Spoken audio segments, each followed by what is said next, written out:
Que a graça e a paz do nosso Senhor Jesus Cristo venha guardar nossa mente e nosso coração nesse dia maravilhoso chamado hoje. E hoje eu estou aqui com meu marido, pastor Edmundo, convidado especial para poder falar um pouquinho sobre a leitura bíblica de hoje. Amém? Amém. A paz do Senhor, meus irmãos. Vai ser um momento aqui de muito privilégio para mim, né? Poder estar participando com todos vocês dessa live hoje, nessa sexta-feira. Amém? Amém. E quem acabou de entrar é a Vanilda, sua mãe, minha sogra. Seja bem-vinda, Vanilda. Deus te abençoe. Gente, hoje nós lemos e vamos falar sobre 3 capítulos de 1 Samuel, que é o capítulo 22, 23 e 24, né? E a gente vai falando aqui, como a gente tem nossas conversas aqui na mesa. Dona Piedade, seja bem-vinda, minha querida. Deus te abençoe. Hoje eu conversei com a Dona Piedade, ela falou que desmarca todos os compromissos das 3 horas da tarde. Né, Dona Piedade? Obrigada pelo seu apoio de sempre, viu? Gente, e nós vamos falar um pouquinho como a gente fala aqui na mesa, sabe? Eu quero que seja uma coisa bem dinâmica, pra gente poder compartilhar. Às vezes eu tô lendo, eu falo com o Edmundo, e aí às vezes ele lê e fala comigo, a gente vai se edificando. Que essa mesa nossa de conversa possa se estender também pra sua casa. Amém? Então eu vou começar e vou entregando para ele oportunidades de vez em quando, né? Uma vez ou outra eu passo a bola para ele, ele repassa e assim deixa o Espírito Santo conduzir tudo. Nós estamos, gente, num contexto onde Davi está vivendo um deserto, né? Inclusive ele vai para um deserto daqui a pouco, né, na história, mas ele está fugindo de Saul e tem sido uma fuga dolorosa para ele, porque imagina só que Davi, ele não está apenas colocando em risco a sua própria vida, mas ele está colocando em risco a vida de todas as pessoas que cercam ele, que creem no chamado que Deus tem para a vida dele. Então é uma responsabilidade muito grande. E como diz aquele filme lá, né, do Homem-Aranha, com grandes... Como é que é? Com grandes responsabilidades? Com grandes poderes vem grandes responsabilidades. Com grandes poderes vem grandes responsabilidades. Todo mundo quer ser rei, mas ninguém quer passar, né, por esse processo terrível. Por quê? Porque todo mundo que falava, Davi, reconheço que sobre ti está a unção do Senhor, e passava para o lado de Davi, estava jurado de morte pelo rei de Israel, né? À vista dos homens, o homem mais poderoso de todo o país. Meu Deus, perdão, gente, isso nunca aconteceu, né? Sangue de Jesus, que poder. Mas enfim, então, o que acontece? Davi, inclusive a gente vai ver o massacre dos sacerdotes, toda decisão que Davi toma, aonde Davi vai, não é só a vida dele que ele está colocando em risco. Ele está ali realmente sendo responsável pela vida de centenas de pessoas. E a gente vai ver então que ele foge e se esconde numa caverna, conhecida como a Caverna de Adulão. Quando ele chega nessa caverna, eu achei interessante porque a Bíblia fala que os irmãos dele e os pais vão até aquela caverna para encontrá-lo. E não só esses, quem mais? Alguns homens, né, também juntamente com os familiares ali, né, se ajuntam a Davi alguns homens endividados, homens problemáticos, homens com toda espécie, né, de natureza de problema ali, sejam sociais, sejam pessoais, vários desses homens, um total a Bíblia fala de 400, né, amor? Um número marcante na trajetória de Davi, 400 homens se reúnem a Davi na caverna de Adulão. E é interessante que são esses endividados, problemáticos, vão treinar Davi para ser líder, né, de todo Israel, mas que também vão se tornar, muitos deles, os valentes, né? Verdade. Às vezes eu fico meditando, sabe, amor, que muitas das vezes quando a gente olha pessoas, né, no nosso meio, principalmente dentro, no ciclo, né, no seio da igreja, algumas pessoas falam, não, eu não consigo avançar, eu não consigo produzir, eu não consigo prosperar com aquilo que Deus me entregou. E os homens que Deus confiou para Davi não eram homens valentes, não eram homens tidos, né, como um referencial para a sociedade. Era talvez a escória da sociedade, homens que foram rejeitados por todas as tribos, e Davi fez deles guerreiros, porque Davi tinha uma essência, tinha uma unção, e quem estava com ele era transformado, era impactado, né, por esse contato íntimo com Deus. E às vezes você pensa, igual você falou, né? Eu não consigo levar à frente a minha liderança, o meu pequeno grupo, aquilo que Deus me entregou, porque as pessoas que estão comigo não me ajudam, né? Mas porque eles não são capacitados. Mas Davi também recebeu pessoas, e não colocando a glória para Davi, mas o espírito de excelência que estava em Davi. Deus que operava ali através de Davi, através da obediência, do temor que ele tinha a Deus, o espírito dele ministrava ao espírito das pessoas ali também, né? Amém. Outra coisa que eu achei interessante é comentar que os irmãos e os pais dele foram ali. Tá paz na sua aqui, tá parente? Sim. Na sua da paz? Meus pais, isso. Esse é o versículo 1 do capítulo 22. E assim, Davi era rejeitado pelos irmãos. Nós vimos isso, né? Quando ele chega ali para poder vencer Golias, ele abre e fala: o que você está fazendo aqui? Você é muito atrevido, vai cuidar das suas poucas ovelhas, né? Mas nesse momento, quando Davi está ali passando por essa crise, a gente vai ver que ele recebe o apoio da família, né? E muitas das vezes, quando a gente está em momentos de dificuldade, Deus vai usar esses momentos para estreitar os nossos laços familiares, né? Amém. Eu acho muito interessante que, talvez no começo da jornada de Davi, assim como a Lorena falou, os parentes não tinham tamanha convicção no ministério, né, na liderança sobre os ombros de Davi. Mas foi passando o tempo e ele foi mostrando através dos seus frutos quem ele era no Senhor. Né, as vezes que ele venceu a batalha, porque nesse contexto Davi já tinha sido mencionada aquela canção a respeito dele, né, que Saul matou seus milhares, mas Davi os seus 10 milhares. Então Davi, agora ele já não é mais aquele jovem que foi ungido a rei no meio das ovelhas do seu pai, mas ele era um general também.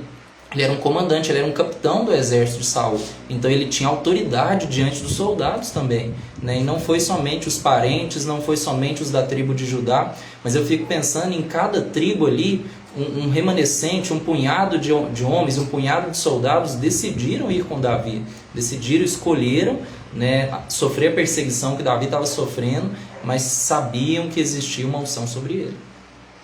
Falando como a vida de Davi impactava a vida de todos ao redor, né? Acaba que pelo fato dele ter ido lá, né, consultar Aimeleque, que vai acontecer esse grande massacre. Claro, não era culpa de Davi, né? Embora Davi tenha mentido também, não que Deus ele aprove quando a gente mente, né?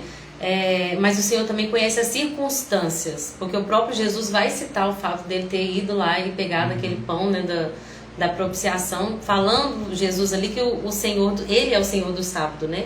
Mostrando que nem só de pão viverá o homem, mas que a circunstância também, como os discípulos de Jesus estavam com fome ali, eles comeram no sábado, apanharam algumas espigas e comeram, e eles estavam criticando, e Jesus estava falando: olha, Davi, que vocês endeusam tanto, também comeu pão, só que vocês não estão levando isso em consideração. Mas aí, voltando, né, para esse massacre, nós vamos ver que isso vai acontecer, né? Mas antes eu queria comentar uma coisa. Davi estava preocupado com seus pais, e aí ele deixa os pais dele em Moab, né? Inclusive até a Vanilda tá aqui, a mãe do meu marido. E eu queria até comentar sobre isso, que até é uma coisa que Jesus criticou dos fariseus. Eles faziam promessas ali pelo templo e negligenciavam o cuidado dos pais. Então nós temos um ministério, nós temos pessoas que nós vamos cuidar, nós temos a obra de Jesus para fazer, mas o mandamento de honra o teu pai e a tua mãe, ele deve sempre permanecer. É claro que devemos honrar a Deus acima de todas as pessoas, em todas as circunstâncias, mas a gente nunca pode esquecer: porque agora a gente cuida de uma igreja, eu não posso mais, não tenho mais tempo, não posso cuidar mais da minha família. Não. Davi, ele era rei, e já era ungido rei sobre todo Israel, mas ele está aqui cuidando dos pais dele, levou os pais dele para o rei de Moab para falar: cuida deles para mim, até que essa perseguição acabe, né? Amém. Eu fico pensando como que é importante a gente manter as nossas conexões parentais, né, estabelecidas, porque Davi leva os seus pais para a região onde viviam os moabitas. E eu tenho tamanha convicção de que aquilo era por conta de algum tipo de laço que manteve-se por conta de Ruth, a moabita.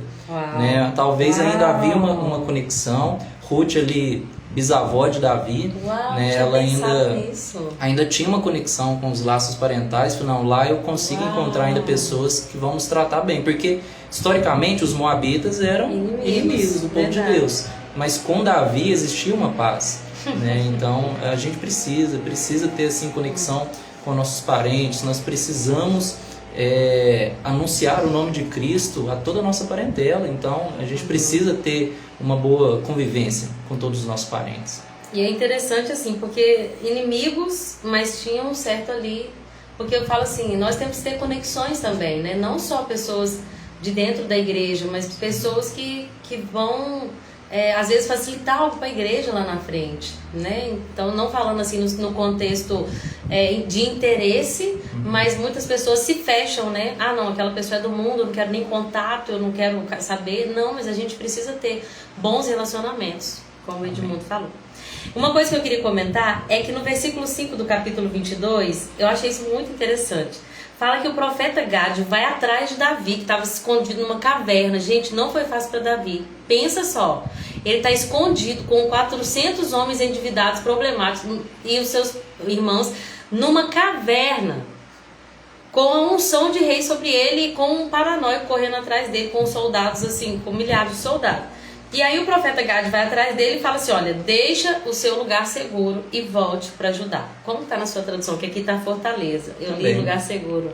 Deixe seu lugar. Não fique neste lugar seguro e vá e entre na terra de Judá.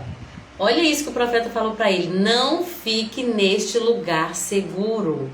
Quando eu li isso, gente, eu fiquei assim, muito reflexiva. Porque muitas pessoas, elas entram nesse lugar, né? Eu não quero me frustrar, eu não quero sofrer perseguição. De conforto. De conforto. Comodismo. Comodismo, sabe? Assim, não, vamos ficar aqui quietinho, porque aqui não tem problema, né? O centro da vontade de Deus é o lugar mais seguro que a gente pode ter para viver. Mas, obviamente, que o centro da vontade de Deus também vai ser desafiador, né? Então, eu até me lembrei daquela frase que fala assim, ó, o navio fica seguro quando ele está atracado no porto. Mas o navio não foi feito para ficar no porto. O navio foi feito para ir, para realmente enfrentar ali o oceano. E tem muitas pessoas que têm planos, projetos, que têm ministérios, mas que estão nesse lugar seguro, nessa fortaleza, guardados aqui. Aqui não tem perseguição, aqui não tem crítica, aqui ninguém fala nada, aqui eu não tenho perda. Aqui tudo que eu faço é bem sucedido. Por quê? Porque eu não faço nada. Então não tem perigo de eu fazer e errar. Eu falo assim, pessoalmente aqui na live, eu tenho certeza que sempre tem alguma coisinha ou outra que eu falo e que eu cometo erros. Mas eu tô aqui disponível para poder compartilhar aquilo que é bom. E eu sempre falo para as pessoas, retém o que é bom, joga fora o que não presta. Mas eu estou aqui me abrindo e me permitindo errar. E tem pessoas que muitas das vezes têm ministério, têm o dom da palavra, têm o dom para cantar, têm dons para poder servir a igreja de Cristo, mas ficam nesse lugar de conforto, esse lugar seguro, onde não tem nenhum tipo de problema, né? Confronto. De confronto. Uhum. Quer comentar algo sobre isso? Eu particularmente, recentemente, eu tenho meditado muito especificamente nesse assunto, né? Porque quando a gente aprendeu um pouquinho na última aula sobre bibliologia, né? O panorama bíblico, e o apóstolo Pedro, quando ele fala na sua primeira epístola, ele escreve, né, a sua primeira epístola, um dos principais assuntos que Pedro fala é a respeito da perseguição por causa do amor a Cristo, a perseguição e em detrimento à pregação do Evangelho. Então, quando a gente se posiciona, quando a gente sai desse lugar de conforto, vai ter sofrimento, vai ter perseguição. E Pedro fala, olha que não fiquem encantados por vocês serem selecionados como especiais para sofrer perseguição, não. Porque todos que estão pregando o nome de Cristo ao redor do mundo estão sofrendo as mesmas perseguições que vocês. Verdade. Ou seja, a expectativa nossa não está nessa terra ou não está em usufruir bens presentes, mas bens vindouros. Uau. Bens de uma vida eterna. O apóstolo Paulo, quando ele escreve a sua segunda carta aos Coríntios, ele desabafa muito, né? Falando a respeito disso, olha, por causa do amor a Cristo, por causa do Evangelho, eu fui quase que morto por diversas vezes. Mas ainda que diante de vocês eu seja cada vez menos amado, eu continuo amando vocês cada vez mais e mais. Porque eu sei que existe uma essência dentro de mim que me faz com que eu continue pregando e pregando e pregando. Lembrei daquela passagem, né, de Jeremias, né? Tem um fogo, né, queimado, um fogo que arde no meu peito, que não me dá descanso. Né? Eu lutei contra o Senhor, né? Mas o Senhor me persuadiu e foi mais forte do que eu. E eu não posso mais resistir, eu vou continuar a pregar. Jeremias estava indignado porque ele pregava e o pessoal só zombava dele, né? Ele pregava destruição e o povo fazia chacota de Jeremias. Aí ele cansou, até que chegou um momento, aquele fogo foi queimando, não, é mais forte do que eu. Esse lugar de comodismo não é um lugar saudável para o crente. Lembrando daquela frase, né, do C.S. Lewis, ele fala, né, se você quiser escolher uma religião que te traga conforto, que te traga paz, que te traga segurança, tranquilidade, certamente não será o cristianismo a sua escolha. Não é o cristianismo. É forte.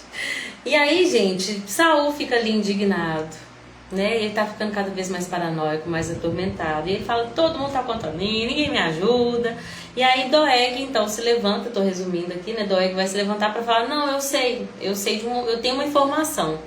Eu vi Davi pedindo ali pro sacerdote, né? Consultando a Deus através do sacerdote.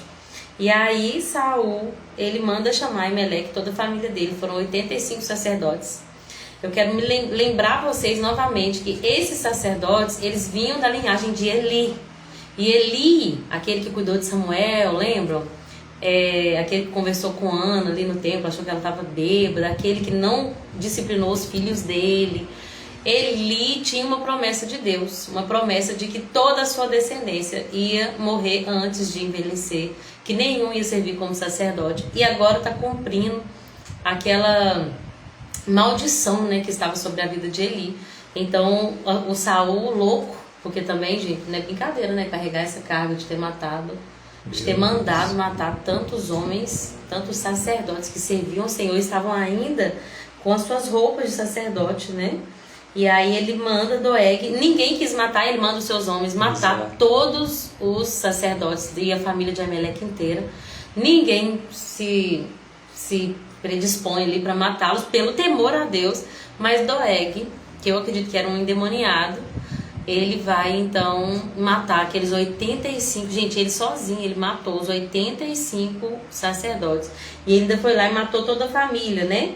Que a Bíblia diz, homens, mulheres, crianças, recém-nascidos, toda a cidade de Nob acabou sendo morta por aquele endemoniado ali, enviado de Saul. Meu Deus. É uma coisa que me faz refletir, sabe, lendo essa história, é que muitas das vezes, falando mais especificamente para o público que é frequentante, vamos falar assim, frequentante, que congrega em igrejas evangélicas, é muito comum a gente ver, né, notícias de pessoas falando a respeito de seus líderes, que por anos, né, estiveram ali sobre uma liderança doentia, sobre a responsabilidade de uma autoridade espiritual ali que não representava o reino de Deus.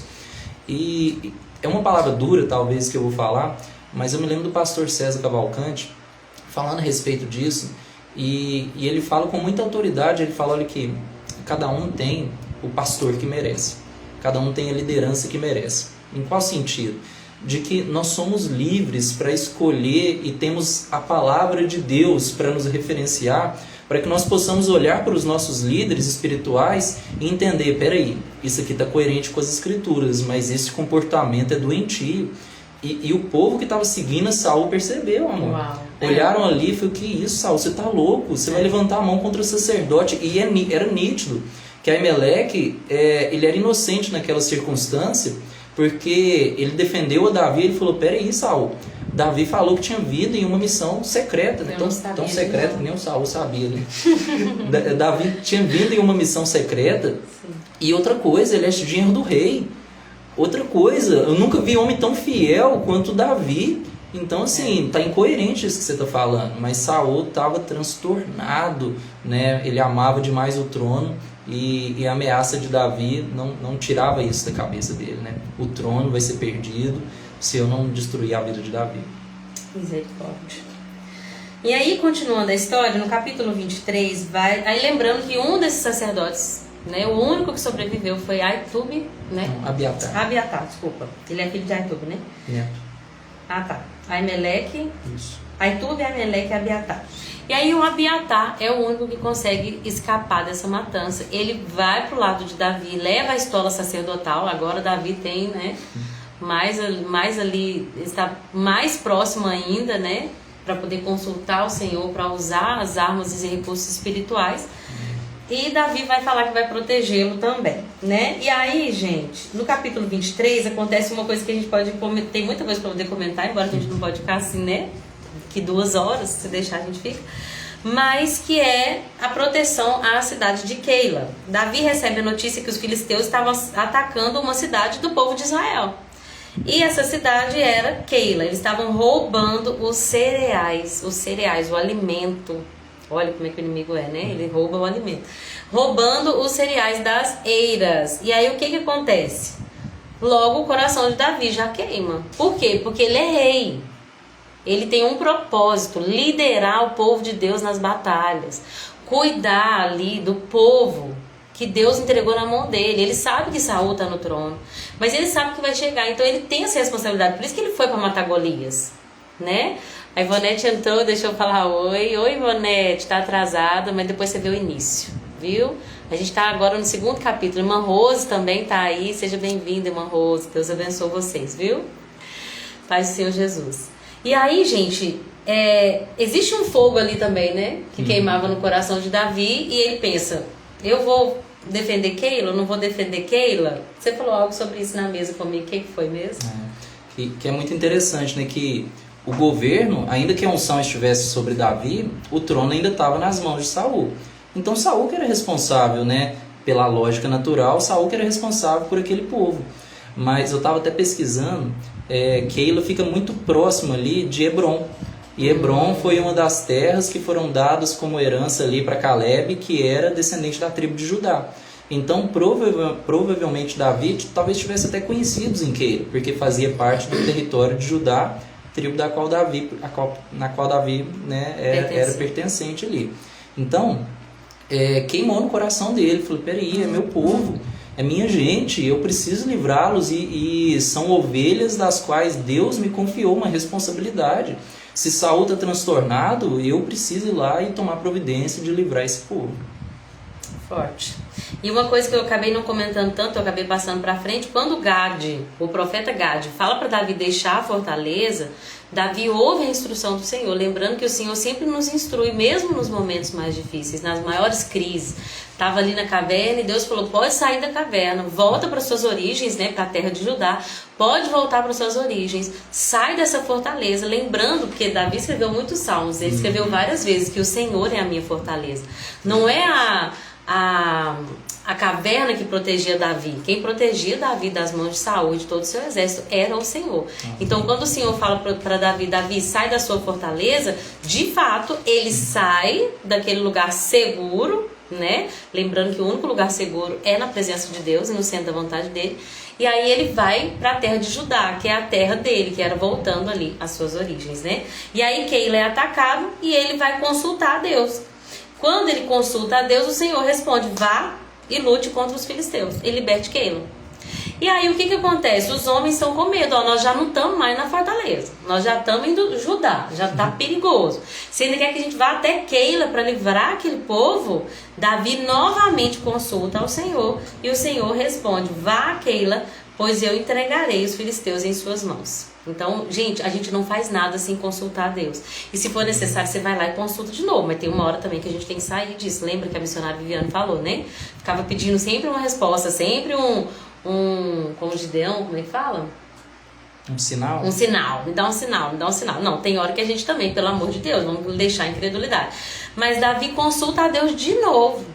E aí, o que acontece, gente? A gente precisa se mover através de uma palavra do Senhor.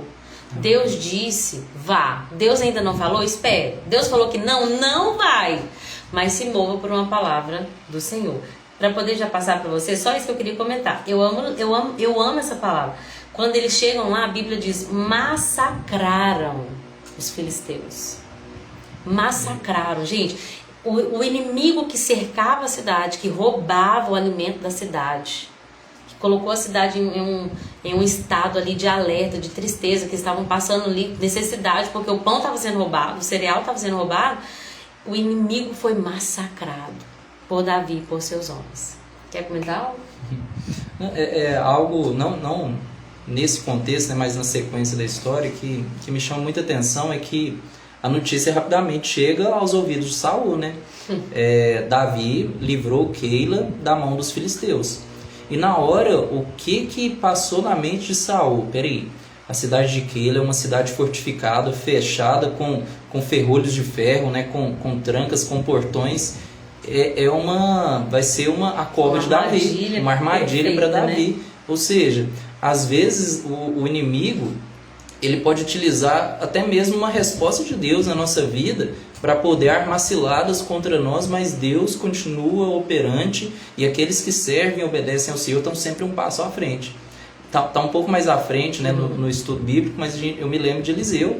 Sempre que o rei da Síria armava ciladas, preparava o seu exército para poder ir ali e atacar Israel, Deus de antemão avisava Eliseu e Eliseu dava escape, né, provia escape para o povo de Deus. Então o Senhor, ele não faz nada na terra sem antes avisar os teus servos, os profetas, sem antes revelar para o povo dele. Inclusive a gente vai ver isso, né? Ah não, Saul vai atrás de Davi. Davi fica sabendo. Aí Davi vai para outro lugar. Davi fica sabendo. Verdade. Ou, como a gente viu em Reis, tinha alguém ali que era um...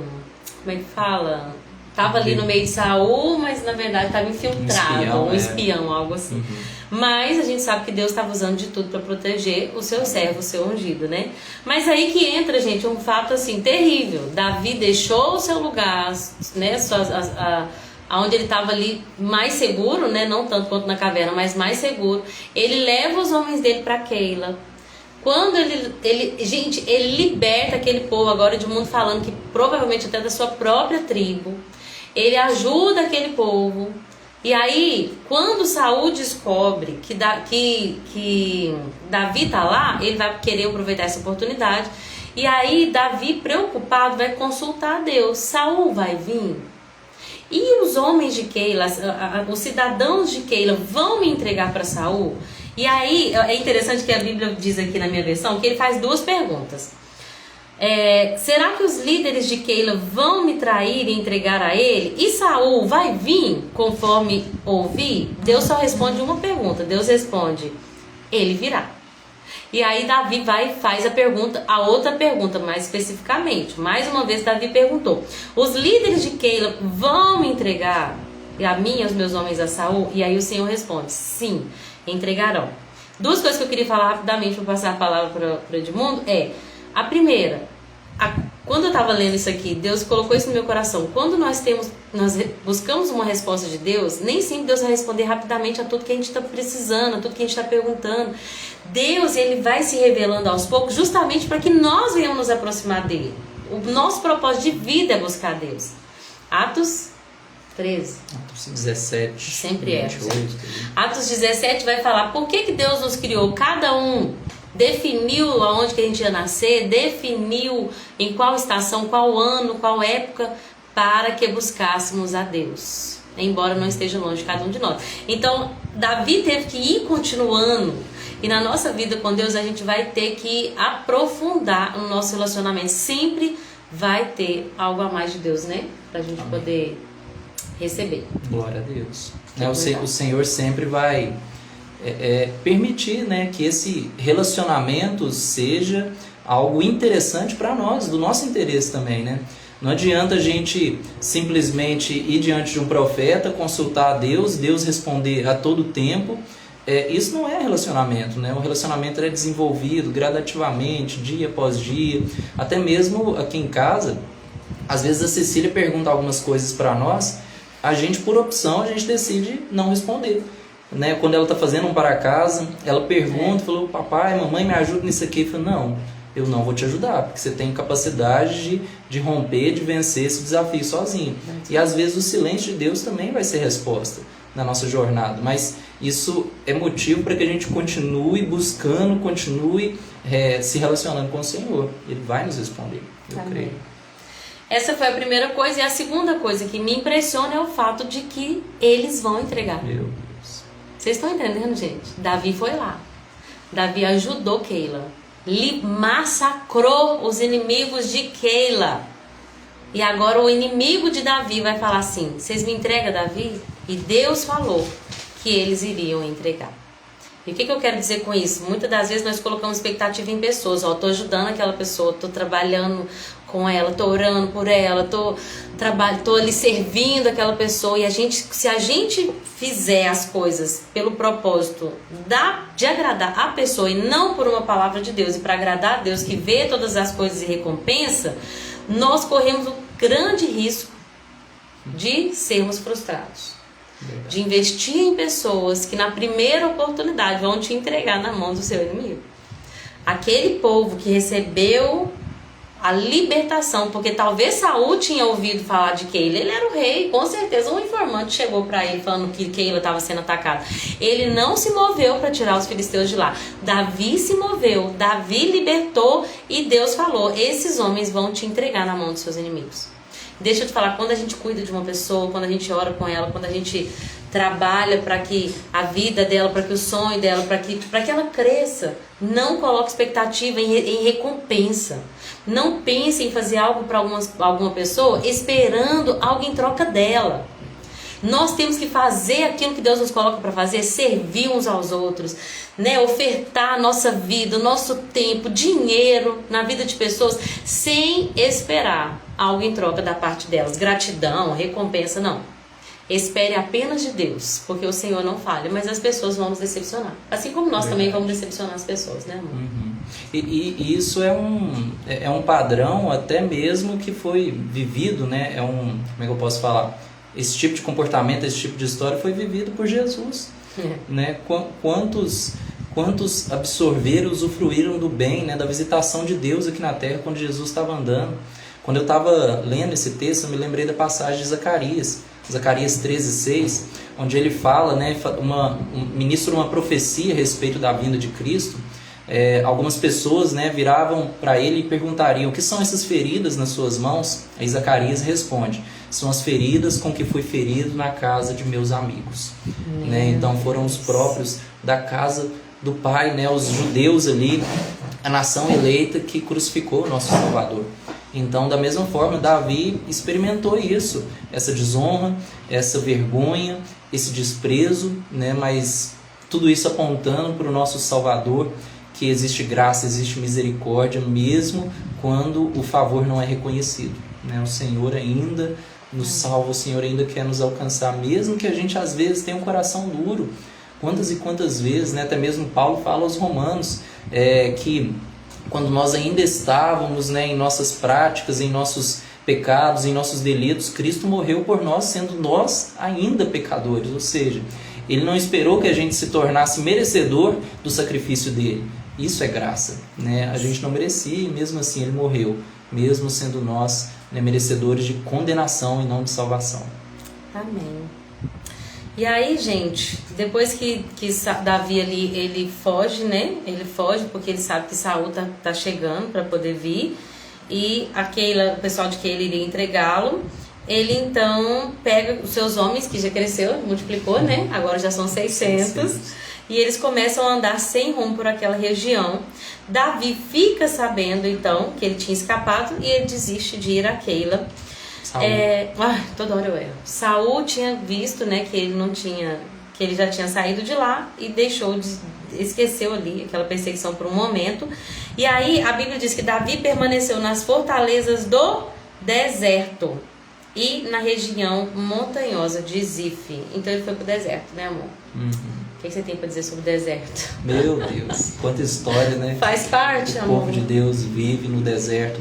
Eu não me lembro se aliás, eu acho que a Lorena já comentou sobre isso aqui. O deserto, ele tem uma função, uma necessidade provisória na vida do crente. Não pode ser um lugar de habitação. O deserto não é lugar de habitação. É importante a gente entender isso. O crente precisa do deserto, porque sem o deserto o crente não busca, sem o deserto o cristão não ora, sem o deserto não tem relacionamento com Deus aqui. Isso é um relacionamento condicional. Isso não é saudável. Quando a gente só se relaciona com o Senhor no momento da crise, quer dizer que a gente de fato não tem um relacionamento íntimo construído com Deus. O crente verdadeiro se relaciona com o Senhor no momento de alegria, na bonança. Até outro dia a gente estava comentando isso aqui em casa, né?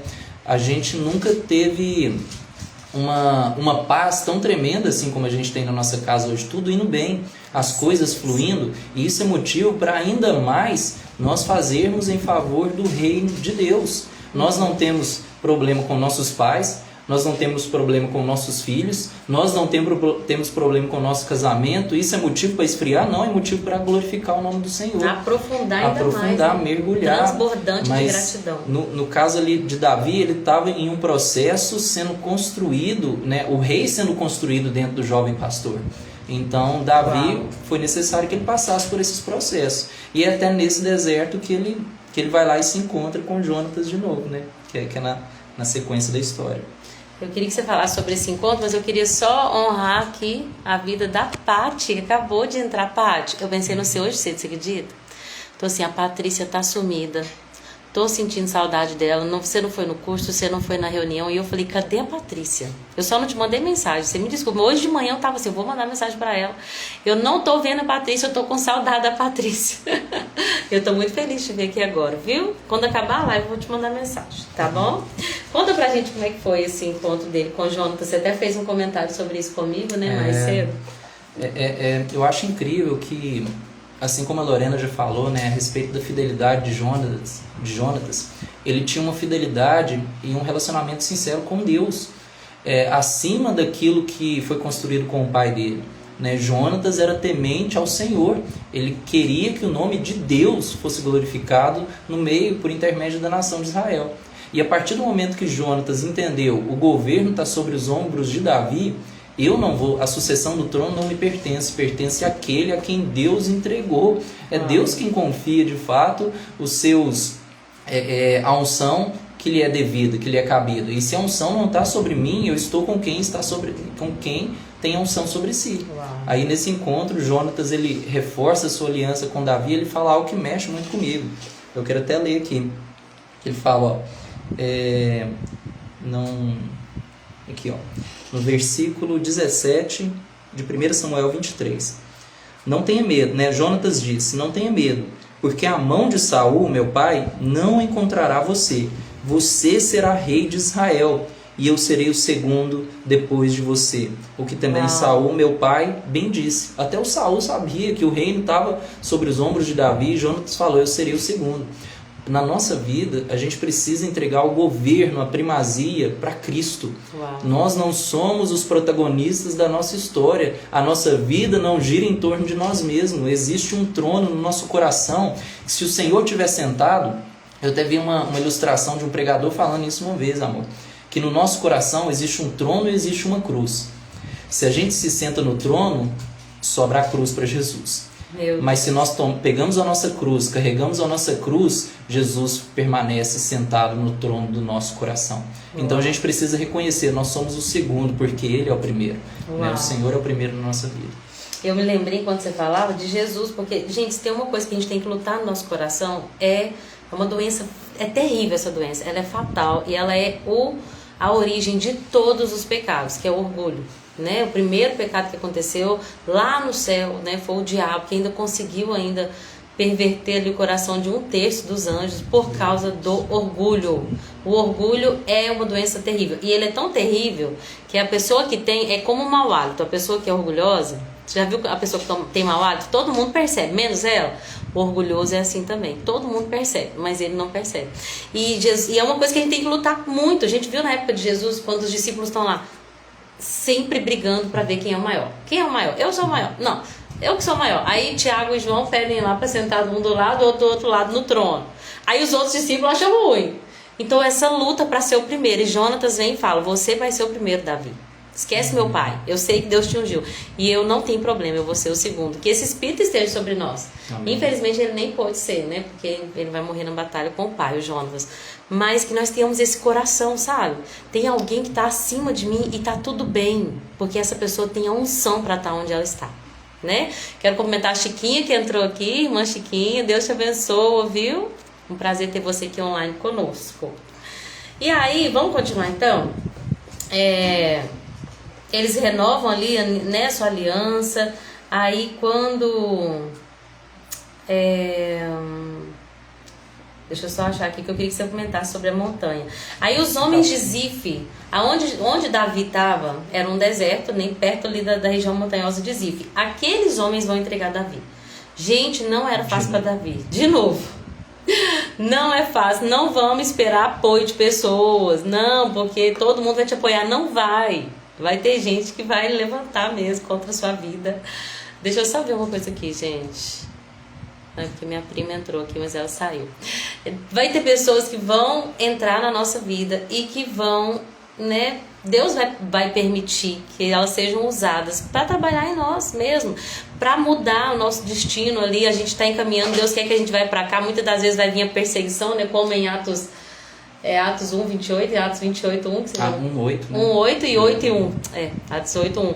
Que fala que a perseguição fez com que os discípulos ali se espalhassem, e aí a mensagem do reino foi se espalhando. Então, às vezes, Deus vai usar pessoas e perseguições para a gente ir caminhando ali no nosso destino profético.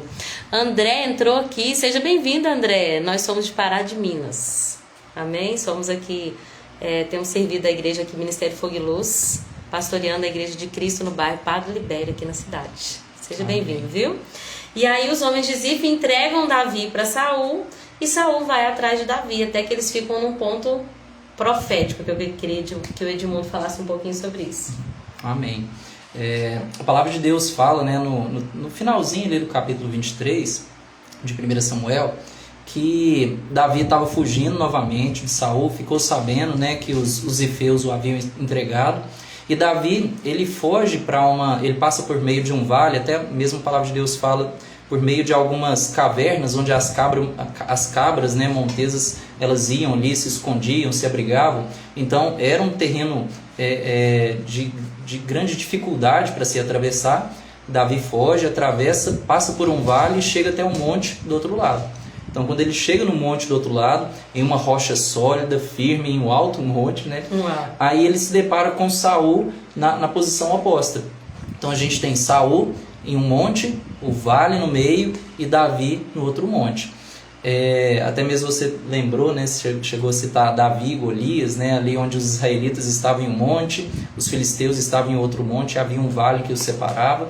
Talvez Deus fazendo Davi se lembrar, né, daquele momento, olha, eu era contigo naquele tempo e hoje eu sou contigo novamente. Entre você e o teu inimigo existe um vale, existe uma separação e eu não permitirei que ele te alcance. Mas algo que mexe com o meu coração é que Davi, ele chama aquele lugar de pedra de escape. Porque por causa daquele vale, ele tem um escape, né? Ele consegue fugir da presença do seu inimigo. Mas algo que é mais marcante é que na hora que eu li, eu me lembrei dos montes em que lá no passado, no livro de Deuteronômio, Moisés ele ordena que o povo de Israel ficasse. O Monte Ebal e o Monte Gerizim. O Monte Gerizim, o Monte da Bênção, e o Monte Ebal, o Monte da Maldição. E a Bíblia ela tem muito disso, gente, essa dicotomia, sabe? Bem e mal, bênção e maldição, carne e espírito. Fala muito, né, sobre esse contraste entre trevas e luz. Velha e nova aliança. Velha e nova aliança, exato.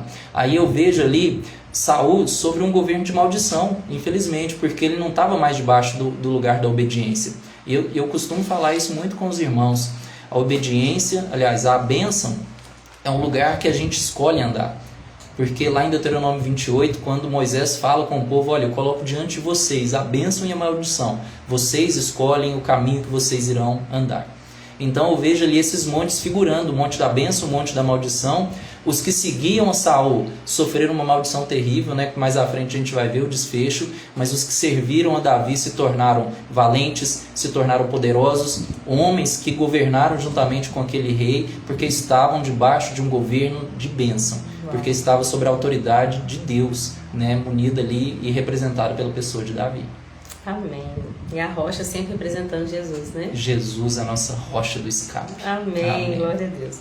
E aí no capítulo 24, a gente poder terminar, né? A gente vai ver que Davi tem a primeira oportunidade de poupar a vida de Saul. Gente, vocês sabem o que é ter alguém na sua cola? Alguém pisando no seu calo. Alguém que te persegue. Alguém que te perturba, alguém que te calunia, alguém que é inimigo mesmo, que quer tirar a sua vida. E aí você tem uma arma e você vê aquela pessoa ali, que a Bíblia diz que Saul entrou ali, né, numa caverna para fazer suas necessidades. Então ele entrou numa caverna para poder se esvaziar, como diz outras traduções, se aliviar. E quando ele entra ali, Davi estava ali, então Davi tem a oportunidade de pegar ele naquele momento desprevenido e de tirar a vida do inimigo dele. Inclusive, os homens de Davi vão falar com ele: hoje o Senhor te diz, certamente entreguei o seu inimigo em suas mãos. Os homens de Davi. Só que Davi, gente, ele tinha uma coisa que ele não se preocupava com o que os homens diziam a respeito dele. O temor de Davi não estava ali nos homens. Davi temia a Deus, porque ele pega o manto de Saul e ele corta um pedaço do manto. Mas a Bíblia diz que na hora que ele cortou a borda do manto de Saul, a consciência dele começou a perturbar. Ele falou, eu não posso fazer isso com alguém que o Senhor ungiu. Eu não posso fazer isso com alguém ungido do Senhor. Imagina os homens lá, você tá de brincadeira. Eu nunca tinha pensado assim, até que eu vi, né, na novela Reis, e faz todo sentido. Você tá de brincadeira com a gente. Porque a gente tá aqui dando a nossa vida por você, por causa desse homem louco.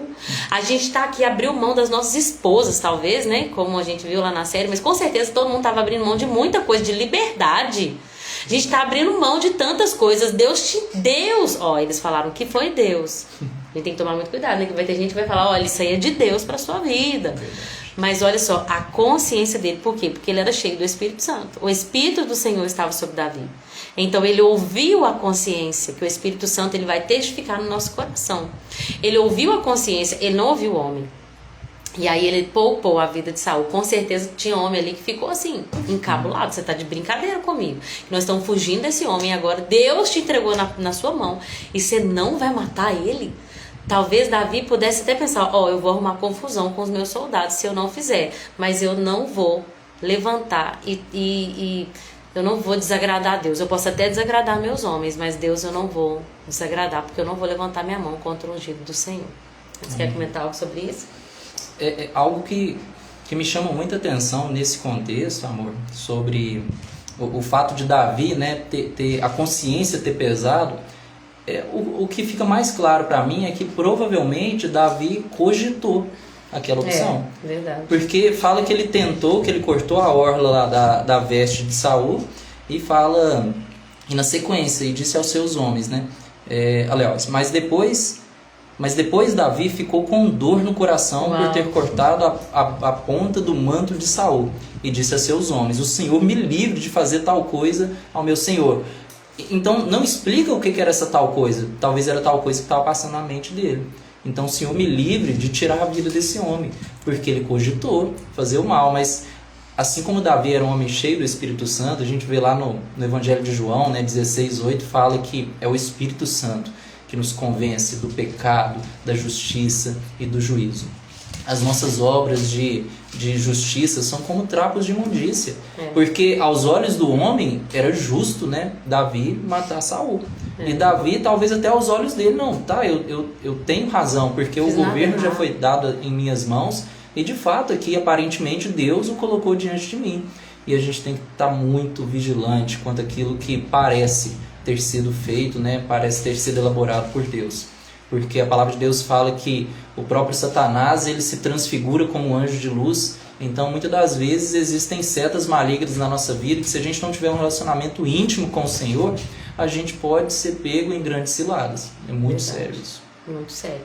Temer a Deus, né? Com certeza foi Davi que ensinou isso para Salomão. Depois Salomão vai falar tantas vezes, né? O filho de Davi, que escreveu os provérbios, vai falar tantas vezes, olha, o temor do Senhor é o princípio da sabedoria. Provavelmente Davi muito falou com Salomão, Salomão, tema a Deus sobre todas as coisas. O homem vai te colocar contra a parede, pessoas vão mandar você fazer coisas, mas se você não temer a Deus, esses mesmos homens vão te entregar, né? Vão te destruir também. Então tema a Deus sobre todas as coisas, o que Deus vai achar. Nós somos uma geração que preocupa muito. Hoje eu estava conversando isso com uma irmã. E às vezes Deus nos manda fazer coisas dentro da igreja, né? E a gente fala, não vou não, porque se eu for lá e orar com essa irmã, se eu falar o que Deus está me falando, o que os outros ao redor vão pensar de mim? Mas espera aí, Deus está me mandando. O que Deus vai pensar se eu não fizer? A gente tem muito essa cultura de preocupar com o inimigo, porque se eu levantar para fazer isso, o inimigo vai me atacar. Mas espera aí, se você não fizer o que Deus te criou para você fazer, e você vai diante do trono de Deus prestar conta, não é muito pior? Como o próprio Jesus falou assim, vocês temem aquele que podem te matar, mas vocês têm que temer aquele que além de tirar sua vida, lança a sua alma no lago de fogo e de enxofre. Vocês têm que temer aquele que de fato, né, pode realmente afetar vocês. E não o inimigo, que a única coisa que ele pode fazer é nos matar, mas nós não morremos, né? Porque a Bíblia diz que quem crê em Cristo Não morre, ainda que esteja morto, viverá. Então que essa seja, que o nosso coração seja assim, que nós venhamos temer a Deus. E olha que é tão interessante que aquela atitude de Davi ministrou o coração de Saul.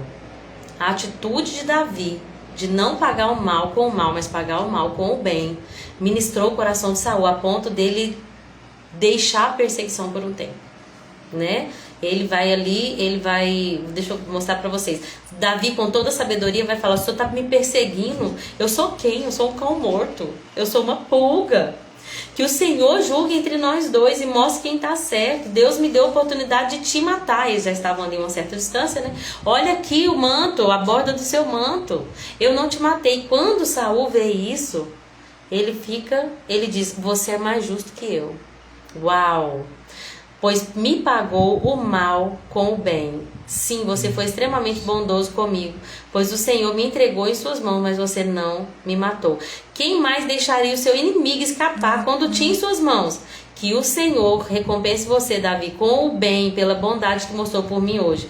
Agora vejo certamente que você será rei, e que o reino de Israel vai prosperar sobre o seu governo. Gente, olha isso. O inimigo está reconhecendo que você é de Deus, porque você fez o quê? Não pagou o mal com o mal. Era justo? Era cabível? Talvez. Mas entregue a vingança na mão daquele que é o justo juiz. E aí ele diz: quando isso acontecer, não elimine a minha família. E Davi vai prometer para ele que de fato não vai eliminar. E eu queria falar 2 versículos que me veio à mente. Primeiro é Romanos 12, 21. Abre aí para mim, por favor. E o outro é Provérbios 25, 22, que fala: se o seu inimigo tiver fome, dá-lhe de comer. Se o seu inimigo tiver sede, dá-lhe de beber, porque isso vai amontoar brasas vivas sobre a cabeça dele. O que essas brasas vivas significam? Você já viu que a pessoa queimar, ela fica vermelha de vergonha? Quando você não paga o mal com o mal, quando você paga o mal com o bem, o seu inimigo vai ser ministrado, ele vai queimar de vergonha. E talvez isso produza nele arrependimento. Talvez isso produza nele uma vergonha, não apenas de uma vergonha humana, mas que produza um sentimento de bondade, de mudança de vida. Então, se alguém está te fazendo mal, se alguém te persegue, se alguém fala mal de você: eu vou falar mal dela porque ela falou mal de mim. Mas olha o que a Bíblia diz, Paulo, usado pelo Espírito Santo, Romanos 12, 21. Eu vou ler o contexto. Lê o contexto aí para nós. É muito edificante, que fala de provérbios também aqui. É verdade. Meus amados, não façam justiça com as próprias mãos, mas deem lugar à ira de Deus, pois está escrito: a mim pertence a vingança. Eu é que retribuirei, diz o Senhor. Façam o contrário. Se o seu inimigo tiver fome, dele de comer. Se tiver sede, dele de beber. Porque fazendo isto, você amontoará brasas vivas sobre a cabeça dele. Versículo 21. Não se deixe vencer pelo mal, mas vença o mal com o bem. Não se deixe vencer pelo mal. Mas estão fazendo mal para mim, Lorena. Você está vendo tanto que essa pessoa faz mal para mim. Você está vendo tanto que ela fala de mim, está vendo tanto que ela me ataca, está vendo tanto que ela me prejudica. Não se deixe vencer, não vença, não perca a vitória que você tem se deixando vencer pelo mal. Mas você vence o mal fazendo bem. Você vence a maldade da outra pessoa, que não é ela seu inimigo. A Bíblia diz que nossos inimigos que é o diabo, seus demônios, né? As hostes espirituais da maldade que habitam nas regiões celestiais, os principados, potestades. Esse é o nosso inimigo, que muitas das vezes pessoas deixam ele, né, usá-las. Então elas só são usadas por ele, mas não são o nosso inimigo. É alguma pessoa por quem Jesus morreu. Então quando você não paga o mal com o mal, mas você vai lá e faz o bem, sabe, você vai lá e serve aquela pessoa que vira a cara pra você, que te magoa, você vai lá e serve ela, você trata ela com bondade. Então você vence o mal com o bem. Amém. E nisso o Senhor é agradável, né? Você quer falar alguma coisa pra gente poder terminar? Não, é basicamente como que é interessante na construção, né, o término do capítulo 24. Você comentou lá atrás que Gad, né, ele é enviado por Deus ali para poder falar com Davi, né? Falou: Davi, sai do lugar seguro. Mas depois de Davi sair do lugar seguro, salvar Keila, né, esconder entre os ifeus ali, confrontar Saul, mostrar para Saul que ele de fato poderia ter tentado contra a vida dele e ele não o fez. Aí o capítulo 24 termina assim, né? E Davi jurou a Saul, né? Este foi para sua casa, né, Saul, mas Davi e os seus homens foram para o lugar seguro. Então, depois de obedecer a Deus, Deus nos leva para um lugar de segurança, né? Uau. Ele nos mantém no centro da vontade dele, aos cuidados do Senhor. Amém. Glória a Deus. Se deixar, gente, a gente fica aqui a tarde toda, mas como a gente não pode, né? Porque vocês também têm suas coisas. Eu agradeço a todos que ficaram até o final, né? Hoje nós tivemos aqui um homem, mas no mais mulheres que têm fome e sede de Deus. A Paty tá aqui ainda. Paty, Deus te abençoe, viu? Espera aí que daqui a pouco eu tô te mandando mensagem. A irmã Rose também ficou até o final. Deus abençoe, irmã Rose, você e sua casa. Ivonete, Deus te abençoe grandemente. Amanhã vai ser bênção, depois você me conta, viu? Vanilda também, desde o início, tá aqui com a gente. Vanilda, minha sogra, gente, é como Ruth e Noemi. Sabe aquela sogra abençoada? É a Vanilda na minha vida. Eu louvo a Deus pela sua vida, Vanilda. E também a Chiquinha ficou até o final. E a Dona Piedade, essas mulheres de Deus também. Foi um prazer estar aqui com vocês. Obrigada, viu? É uma honra poder estar aqui com vocês compartilhando da palavra. Foi edificante mesmo, verdade, Paty. Que nós possamos viver, gente. Eu sei que não é fácil. Não é fácil, principalmente no finalzinho, né? Pagar o mal com o bem não é fácil. Mas não é pagar, é vencer o mal com o bem, não é fácil. Mas quando a gente consegue, uau! Aparecida entrou, boa tarde. Deus te abençoe, amada. Saudade de você. Some não, viu? Gente, então é isso por hoje. Quero agradecer a participação desse homem de Deus que Deus colocou na minha vida. Mais um motivo para agradecer a Vanilda, né?